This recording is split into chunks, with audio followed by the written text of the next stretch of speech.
దేశంలో ప్రస్తుతం ఏం జరుగుతున్నాయో కూడా ఎవరికీ అర్థం కావడం లేదు. గంట గంటకి లెక్కలు మొత్తం మారుతున్నాయి. ఇక ప్రజలు వీటిని చూసి టెన్షన్, ఆందోళన చెందుతున్నారు. మొన్న బంగారం, నేడు గ్యాస్, రేపేంటో అంటూ ఉలిక్కి పడుతున్నారు. అప్పుడేమో బంగారం ధరలు ఆకాశాన్నంటాయి.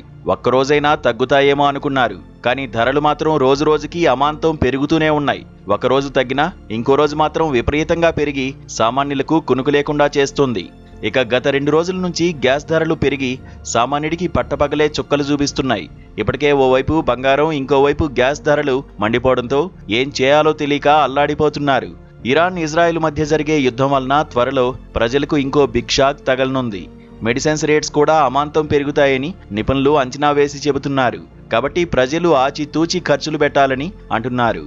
ఇంకా చెప్పాలంటే మనం రోజు వాడుకునే నిత్యావసర వస్తువులు, కూరగాయల ధరలు కూడా భారీగా పెరగనున్నాయని బిజినెస్ నిపుణులు చెబుతున్నారు.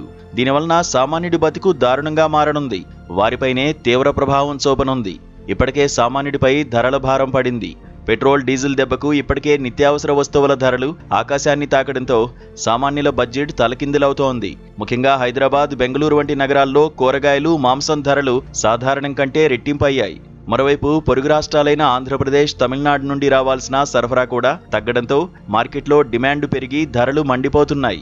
ప్రభుత్వ లెక్కల ప్రకారం ప్రజలు వాడే కొన్ని ముఖ్యమైన నిత్యావసర వస్తువుల ధరలు 7% నుంచి 63% వరకు పెరిగాయి. ప్రజలు నిత్యం వాడే కూరగాయల ధరల నుంచి పప్పు, బియ్యం వరకు సరుకుల ధరలు గణనీయంగా పెరిగాయి. సామాన్య కుటుంబాల మొత్తం వ్యయంలో 60 నుంచి 80% ఆహారం, ఇంధనం, ఆరోగ్యం, విద్యపై ఉంటుంది. మొత్తానికి ఈ యుద్ధం దెబ్బకి సామాన్యులపై బంగారం తర్వాత చావు దెబ్బ వీటితోనే పడుతోంది.